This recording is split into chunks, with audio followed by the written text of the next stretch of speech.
Inclusion is kind of breaking down all of the barriers that exist to make sure everybody from different socioeconomic, ethnic, and cultural backgrounds have a seat at the table.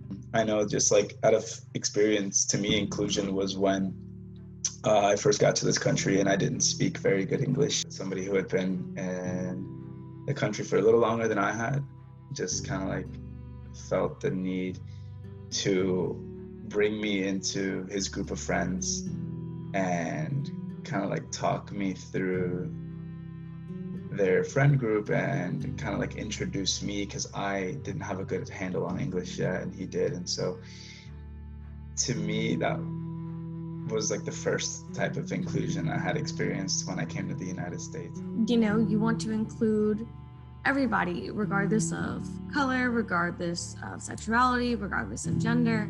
Inclusion just means making sure that everyone is involved.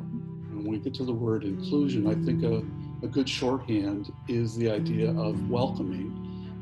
Certainly, that's something that we should be doing in our workplaces, generally speaking. But I think it also, as it applies to diversity, is a taller order. And I think that, quite honestly, without diversity and inclusion, we don't have innovation. We don't have most of the things, all of the things we have today. I think that it's critical to just who we are and what we do. I only judge people off their personality, the way they hold themselves. I couldn't care. I'll be friends with anybody. I'm a white Catholic male. I'll be friends with a black Muslim woman. It just depends on how they treat me and if they respect other people.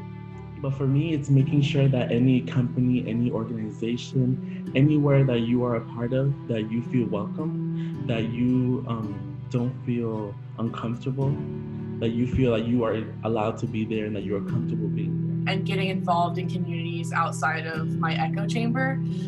So for me, it's really easy because all that means is, I talk to everybody, I say hi to everyone, I, learn more about people's life stories, and I find ways to kind of diversify the people that I surround myself with. So that way I'm constantly challenging myself because I'm not just speaking to people who think, breathe, live, do the same way that I do. And it makes me challenge my own beliefs day to day. I always try to look to include people and make sure they feel supported and welcome, because I value every single person for who they are. And having a sense of belonging, so that when you show up somewhere, it's not only that you're tolerated, but that people actually want you to be there, that they welcome you, that they care that you're there, that you would be missing if you weren't there, and that they value the contributions that you're going to make. When I came to UCF, I was welcomed with open arms by the university and by the students at the university. Being that UCF is such a diverse school, I had no problem fitting in, but there have been other places where I haven't, been so welcome.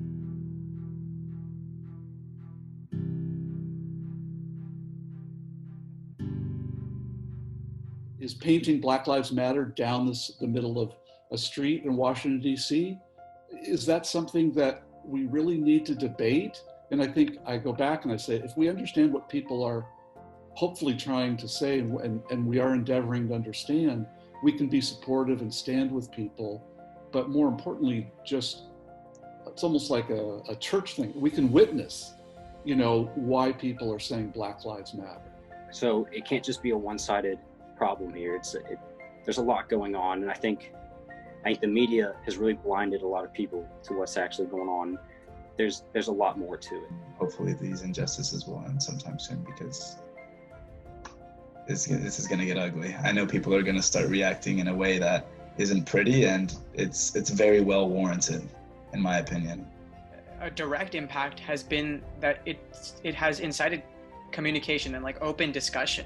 I think that's a first step, like I mentioned earlier. I think that there's a lot of people who are beginning to not necessarily get it, but they're starting to get on track, if that makes sense. If they're at least opening their eyes and having discussions. And I think that's really important, at least to start with.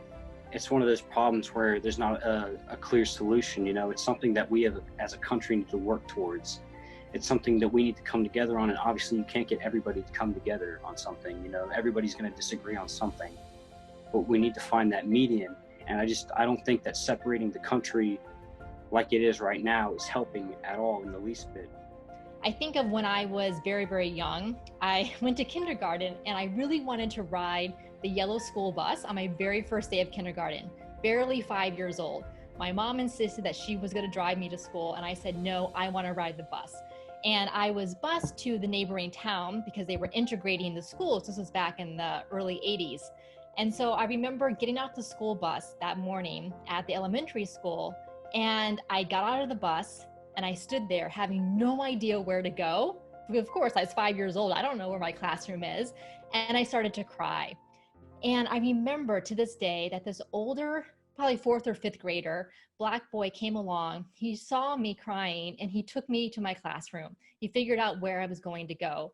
And my schools were very diverse growing up, and I am so grateful for that because it gave me a sense of inclusion and belonging, and that's what I've tried to do for the rest of my life.